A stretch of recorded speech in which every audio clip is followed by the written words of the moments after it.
whilst near-death experiences change lives, they've also given some individuals extraordinary experiences that they would never have dreamt of.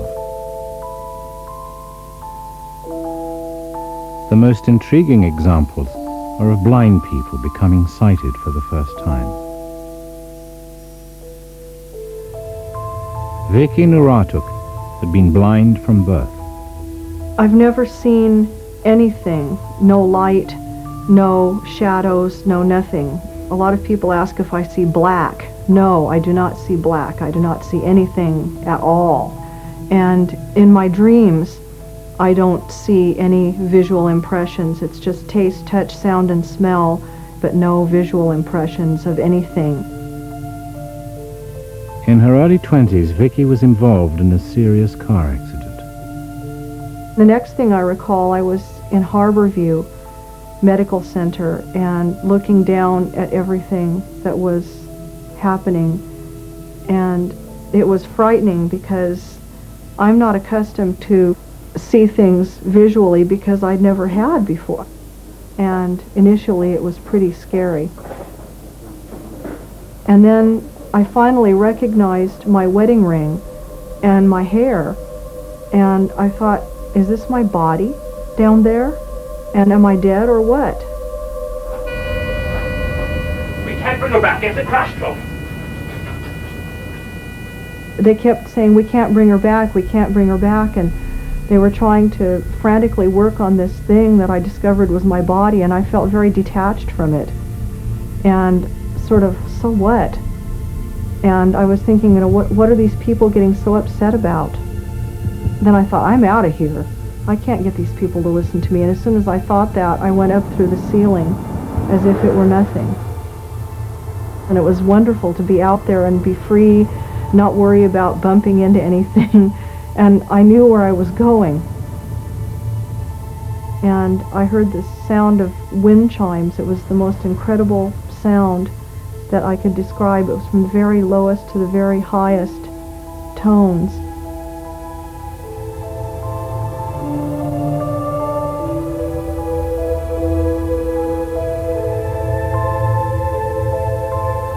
As I was approaching this area, there were trees and there were birds and quite a few people, but they were all like made out of light.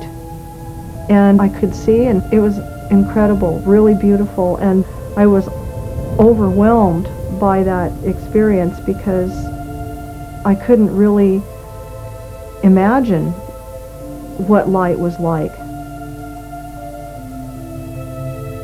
It's still a very emotional thing when I talk about this because there was a point at which I could bring forth any knowledge I wanted to have. And it was like this place was where all knowledge was. And then I was sent back, and then I went back into my body, and it was excruciatingly painful and very heavy, and I remember feeling very sick.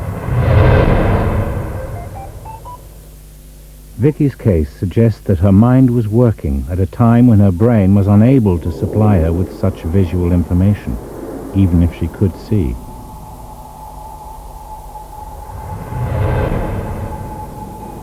With some scientists questioning the idea that near-death experiences might be occurring when the brain has stopped functioning, the work by Dr. Pim van Lommel and Dr. Sam Parnier and Peter Fennick may have huge implications for neuroscience.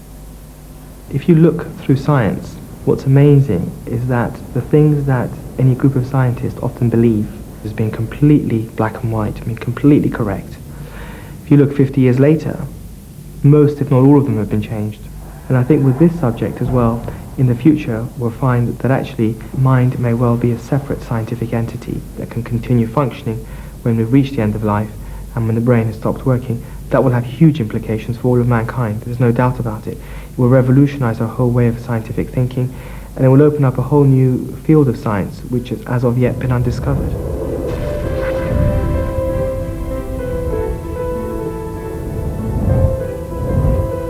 If I was in a road accident, I would be quite happy to stay where I was now. My children have grown up.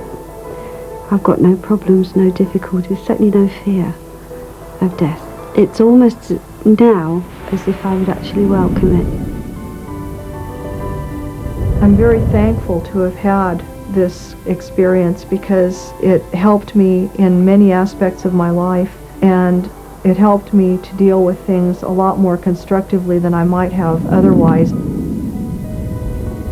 I would die to have a near-death experience. Yes, that's a corny answer, I know, but it's true.